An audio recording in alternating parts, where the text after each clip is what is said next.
Amigas, amigos, ¿cómo se encuentran? Continuamos con este epílogo póstumo del siglo XIX europeo, que es la novela de Marcel Proust, En busca del tiempo perdido. Una de las obras literarias francesas del siglo XX, junto con El extranjero de Albert Camus y El Principito de Saint-Exupéry, que mayor influencia ha ejercido en lectores de todo el mundo. Si la verdadera crisis económica del siglo XX comienza con el crash del 29 en Norteamérica, su equivalente en el campo del arte, es decir, el gran movimiento reaccionario del nuevo siglo, se iniciará rechazando el impresionismo, estilo tanto del pensamiento como del arte de la época, cuyo máximo representante literario fue nuestro autor, Marcel Proust. El impresionismo significó el fin del desarrollo de más de 400 años, durante los cuales nunca había sido puesta en duda la obligación de que el arte fuera sincero para la vista y fiel a la naturaleza. El arte posterior, vale decir el arte postimpresionista, no puede ser ya considerado en modo alguno como una reproducción de la naturaleza. Cubismo, constructivismo, futurismo, expresionismo, dadaísmo y surrealismo se apartarán del impresionismo naturalista y afirmador de la realidad, expresándose ahora mediante la deliberada deformación de los objetos. En otro aspecto, este arte moderno, al olvidar la eufonía, las atractivas formas, tonos y colores del impresionismo, será también un arte fundamentalmente feo, el primero en enfatizar lo grotesco y mendaz de nuestra cultura. De aquí la oscuridad, depresión y carácter atormentado de las obras de grandes genios posteriores a Proust, como Picasso, Kafka y Joyce, que buscan una angustiosa huida de todo lo agradable y placentero, de todo lo puramente decorativo y gracioso. Un antirromanticismo que se acentúa en la música con Stravinsky y Schoenberg.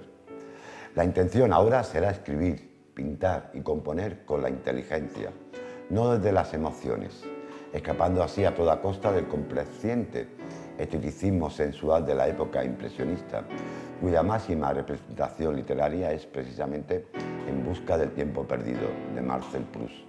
Novela que nos ha venido ocupando los 3 últimos programas y de la cual hoy acabamos su presentación. Bienvenidos a Maldita Literatura. Sensorial y refinada, aquellos lectores que se han atrevido con los 7 volúmenes de la obra principal de Marcel Proust, En busca del tiempo perdido, la juzgan una obra cumbre de la literatura universal. En busca del tiempo perdido no solo es una de las novelas más extensas jamás escritas, sino también la más abandonada. Si existe una obra cuyo protagonista principal sea el tiempo, es En busca del tiempo perdido. El tiempo, asesino y enemigo de toda vida, se convierte gloriosamente en arte gracias a la memoria involuntaria, desencadenada por el gusto y el olfato que transporta a nuestro héroe Marcel, alter ego del autor, a su pasado. Son esos raros momentos en los que Marcel recobra sus recuerdos, en los que paradójicamente se encuentra libre de la tiranía del tiempo. Para Proust no existirá otra felicidad que la del recuerdo, que convertir el tiempo pasado y perdido en arte. El tiempo así recobrado es la única forma posible de asir la realidad, pues como diría nuestro autor, los verdaderos paraísos son los paraísos perdidos. Marcel Proust definiría así su labor: mi destino ya no es un lugar, sino más bien una nueva forma de ver.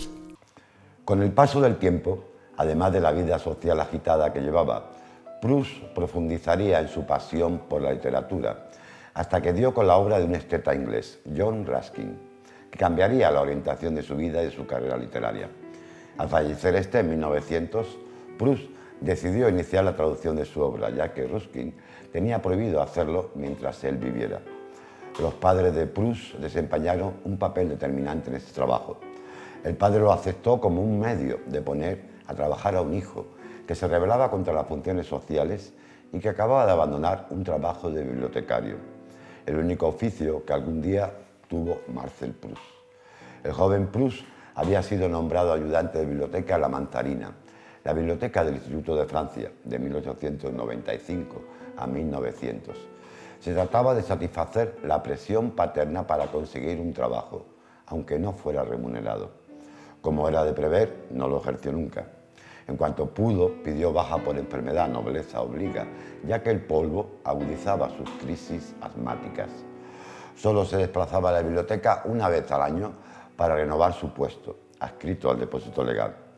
Por su parte, la madre, que tanta influencia ejerciera sobre el joven Proust, influyó aún más. En este trabajo de traducción, Marcel no dominaba el inglés, así que ella realizó una primera traducción literal. A partir de allí, Proust pudo escribir en excelente francés ruskiniano, como notaría un crítico, ante la aparición de una primera traducción de una obra de Ruskin. Pero a medida que traducía estas obras y otras obras de Ruskin, Marcel Proust tomaba distancia de las posiciones estéticas del autor inglés, alternando entre la admiración y el alejamiento. Con todo, y aun cuando estas traducciones fueron alabadas por personalidades como Henri Bergson, constituyeron un fracaso editorial. Hacía poco tiempo que conocía a Marcel Proust. Cuando ambos fuimos invitados a pasar unos días en el campo, en casa de una amiga. En las escasas conversaciones que habíamos mantenido, yo había admirado la amabilidad ingeniosa de Marcel, su milagrosa rapidez de comprensión, su sentido de lo cómico, pero no dudaba de su genio, que se me fue revelando poco a poco, y tampoco dudé de que fuese alguien extraordinario. Sabía que escribía, pero nunca hablaba de ello, no había leído nada suyo, y él no se parecía en nada a los hombres de letras que yo frecuentaba. El día de mi llegada fuimos a pasear por el jardín. Pasamos junto a un seto de rosas de Bengala, cuando de repente se cayó y se detuvo. Yo me paré también, pero él volvió a ponerse en marcha, yo hice lo mismo. Pronto se volvió a parar de nuevo y me dijo con esa dulzura infantil, un poco triste, que conservó siempre en su tono de voz: ¿le molestaría que me quedara un poco retrasado? Querría volver a ver esos pequeños rosales. Lo dejé. En un recodo del sendero miré hacia atrás. Marcel había retomado el camino hasta los rosales. Una vez terminada la vuelta en torno al castillo, lo encontré en el mismo sitio, mirando fijamente las rosas.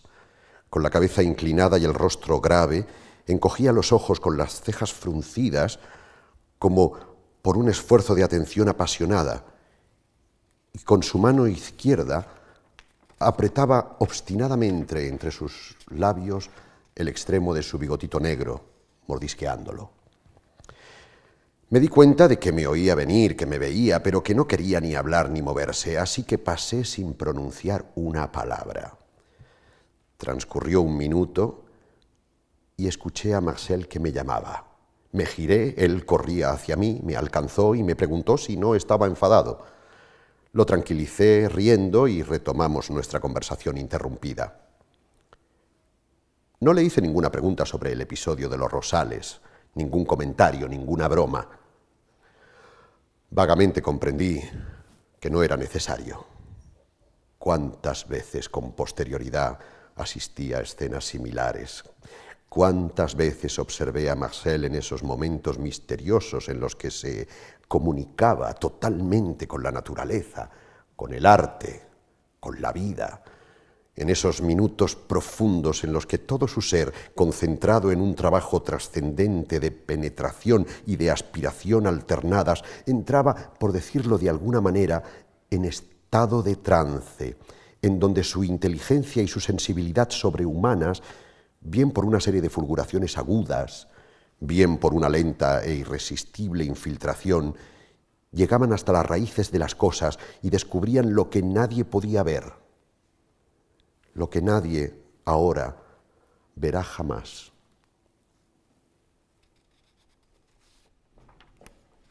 Será un joven músico quien anime a Proust a tomarse más en serio su talento de escritor. Marcel Proust tenía unos 20 años cuando en una velada conoce al joven compositor francés de origen venezolano, Reynaldo Hahn, y serán íntimos durante muchos años. Reynaldo Hahn fue una figura esencial y del gran amor en la vida de Proust. Su relación evolucionaría desde la pasión y un dramático sentimiento de los celos a una sólida amistad que duró hasta la muerte del escritor. La intimidad y complicidad entre ambos llegó más allá de los juegos verbales, apodos y sobrenombres que podemos encontrar frecuentemente en poemas de Proust.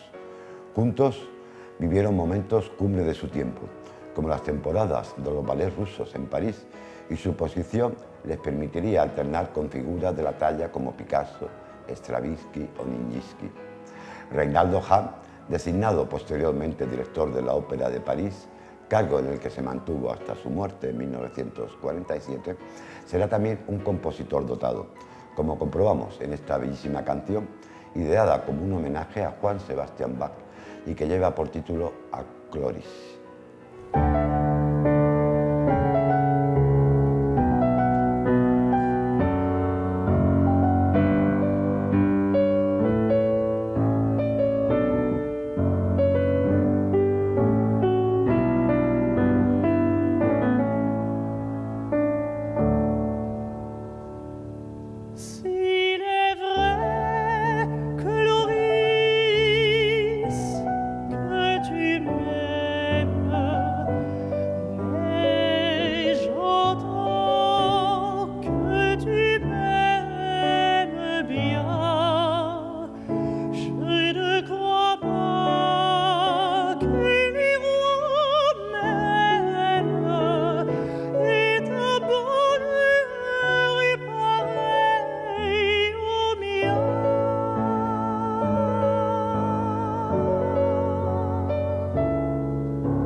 Si bien Proust logró publicar solo 3 volúmenes en vida, En busca del tiempo perdido no tiene en absoluto carácter de obra inconclusa, como por ejemplo algunos de los escritos de Kafka. Lo que nos complica es su enorme extensión. Proust rescató para todos nosotros un pasado dorado y amado por él en frases largas y sinuosas, plenas de hazañas, de heroicidad verbal. Su prosa, muy diferente a toda la prosa anterior y tan difícil de seguir también en el idioma original, es una prosa peculiar, que no solo desborda cualquier parámetro al uso, sino que es fundadora a su vez de sus propios códigos lingüísticos y narrativos.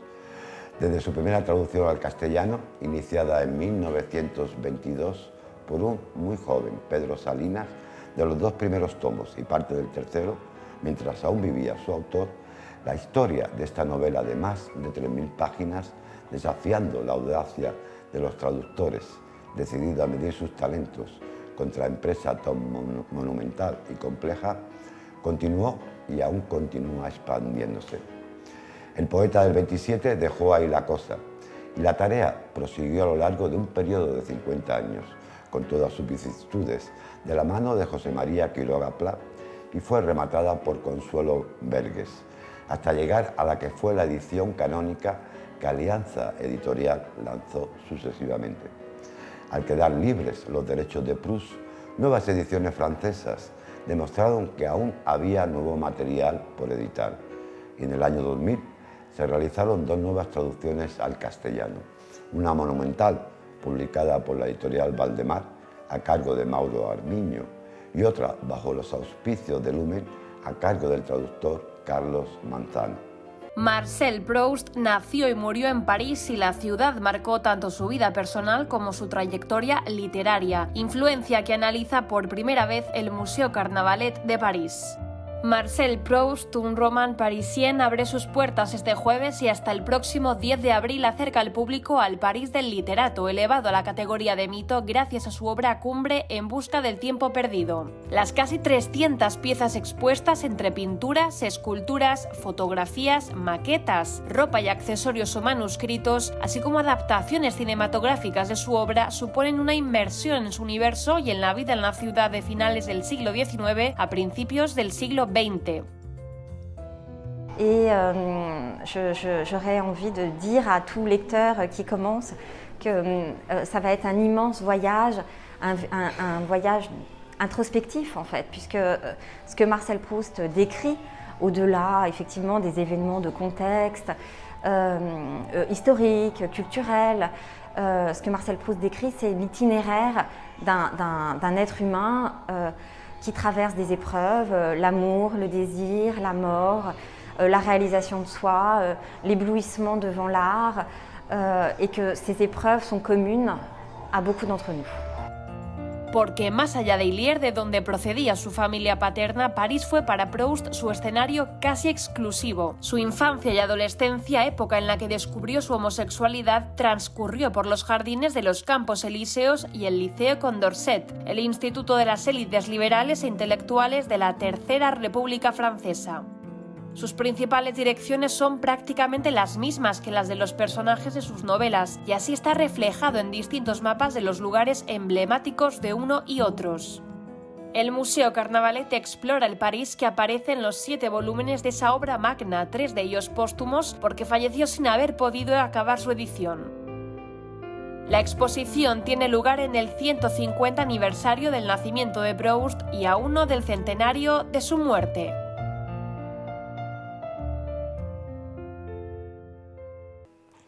En el siglo XX se popularizó un juego de salón consistente en responder a un breve cuestionario que revelaba los gustos y aspiraciones de uno, poniendo en evidencia la verdadera naturaleza del entrevistado. Lo llamaron el cuestionario Proust. Originado entre las familias inglesas de la época victoriana, fue Marcel Proust quien lo descubrió y puso de moda, convirtiéndolo en una prueba o test sobre la personalidad. Sin embargo, el filósofo francés Bernard-Henri Lévy descubriría hace 10 años que en realidad fue Mallarmé quien inventó el famoso cuestionario que suele atribuirse a Marcel Proust. A pesar de ello, su nombre y popularidad modernas como forma de entrevista se deben a las respuestas dadas por el autor de En busca del tiempo perdido. Leamos algunas de estas respuestas. Por ejemplo, ¿cuál es el principal rasgo de su carácter? La necesidad de ser amado, más precisamente, la necesidad de ser acariciado y mimado mucho más que la necesidad de ser admirado. ¿Qué cualidad aprecia más en un hombre? El encanto femenino. Y en una mujer, las virtudes masculinas y la unión de la amistad. Su ocupación favorita, la amorosa. Su ideal de felicidad, me temo que no es lo suficientemente grande. No me atrevo a expresarlo, ya que tengo miedo de destruirlo al hacerlo. Su color favorito, la belleza no está en los colores, sino en su armonía. ¿En qué país desearía vivir? En un país donde ciertas cosas que me gustan se hicieran realidad como por arte de magia, y donde la ternura siempre fuera correspondida. Un héroe de ficción, Hamlet. Su pintor preferido, Leonardo da Vinci y Rembrandt. ¿Qué defecto le inspira más indulgencia? Los que entiendo. Su heroína de la historia mundial, Cleopatra. ¿Cuál es el estado presente de su espíritu? El aburrimiento de haber pensado en mí para responder a todas estas preguntas. Posteriormente, este cuestionario, el cuestionario Proust, se haría famoso en distintas publicaciones, presentaciones de televisión, etc. viendo una oportunidad para que un escritor o una figura de interés revelara aspectos de su trabajo y personalidad. Se hicieron distintas versiones adaptadas de este cuestionario. Así, por ejemplo, un cuestionario similar se publica en la última página de la revista Vanity Fair desde 1993 y pronto convertido en el emblema de esta prestigiosa publicación. Durante 16 años entrevistará a más de un centenar de personalidades de la talla de Lauren Bacall, Aretha Franklin o Norman Mailer. Este excepcional trabajo de Vanity Fair, convertido con el paso del tiempo en un completo fresco de la cultura popular del siglo XX, ha sido recogido recientemente por Nórdica Libros, en una edición espléndida donde 101 personalidades reflexionan, por medio del célebre cuestionario, sobre el amor, la muerte, la felicidad y el significado de la vida.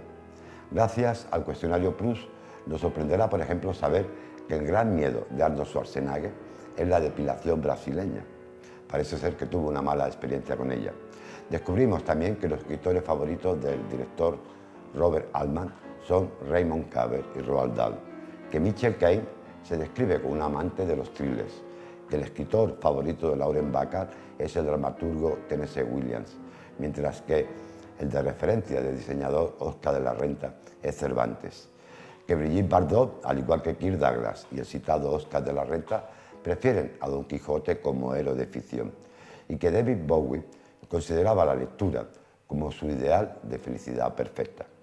En definitiva, se trata de una entretenida lectura que nos acerca a un perfil más íntimo y en ocasiones desconcertante de algunas de las personalidades más relevantes de la cultura popular occidental. Just your mouth, just your love, just your anointing oils, just your name, just your chambers, just your love, and my mother's sons, and my own vineyard, and my soul, just your flock, just your companions, just your kids, just your cheeks, just your neck, just your couch, and my perfume, and my beloved, and my breasts, and my beloved, and my love, just your eyes, and my beloved.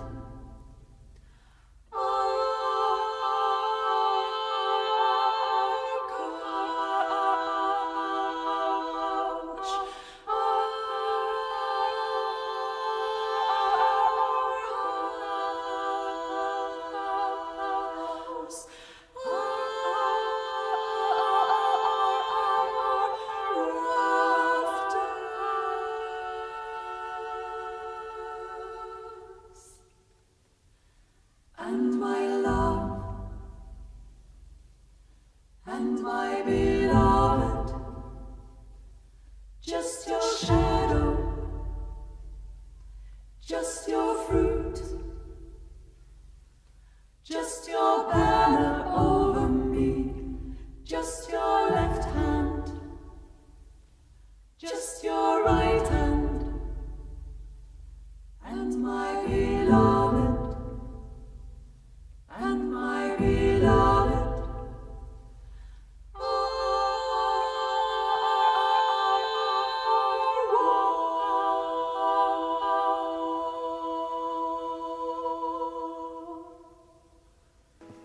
Proust disfrutaba sin reserva de la nostalgia, de la sensualidad, del mundo material y de unas imágenes elaboradas con precisión, logrando transmitir la sensación de todo aquello que perdemos mientras avanzamos rápido hacia el futuro. Pero, ¿qué significa hoy en día leer En busca del tiempo perdido?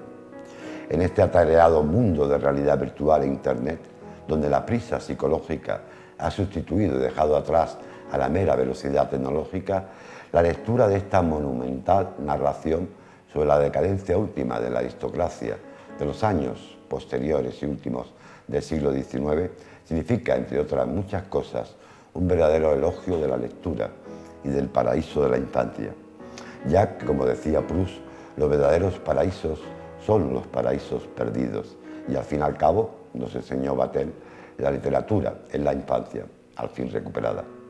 En nuestra época, cuando el placer ha sido denigrado a entretenimiento superficial y distracción fácil, leer a Proust puede ser un verdadero gozo y un disfrute. Solemos confundir información con conocimiento, terrorismo con política, valor con dinero, equilibrio social con comodidad personal. Creemos que estar contentos o creer que lo estamos es ser felices. Pero el verdadero placer, el que realmente nos alimenta y anima, tiende a lo contrario, a no olvidarnos del mundo, a no someternos a normas autoritarias o dejarnos subyugar por míseros paraísos. Más que a deshumanizarnos, el verdadero gozo nos lleva a tomar conciencia de que somos humanos, de que existimos como pequeños signos de interrogación en ese otro vasto texto que es el mundo. Y quienes tenemos la fortuna de frecuentar los libros sabemos que es así, puesto que la lectura es una de las formas más alegres, más generosas, más eficaces y más revolucionarias de ser conscientes. Proust nos ofrece unos recuerdos que con el tiempo han llegado a ser también nuestros. Nos brinda así el placer de una memoria común. Sin esta memoria que supone el arte, la vida se nos escurriría entre las manos. El próximo noviembre se cumple un siglo de su muerte y el camino sigue. Pero ahí continúa Marcel Proust viendo la vida en un baile de máscaras y señalando qué hay detrás de cada una de ellas, mientras fuera una cortina de lluvia con incesantes relámpagos de recuerdos e ilusiones no disminuye. Muchas gracias por su atención y hasta la semana que viene.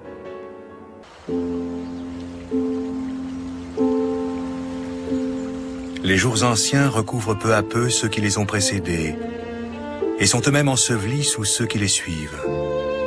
Mais chaque jour ancien est resté déposé en nous comme dans une bibliothèque immense où il y a de plus vieux livres.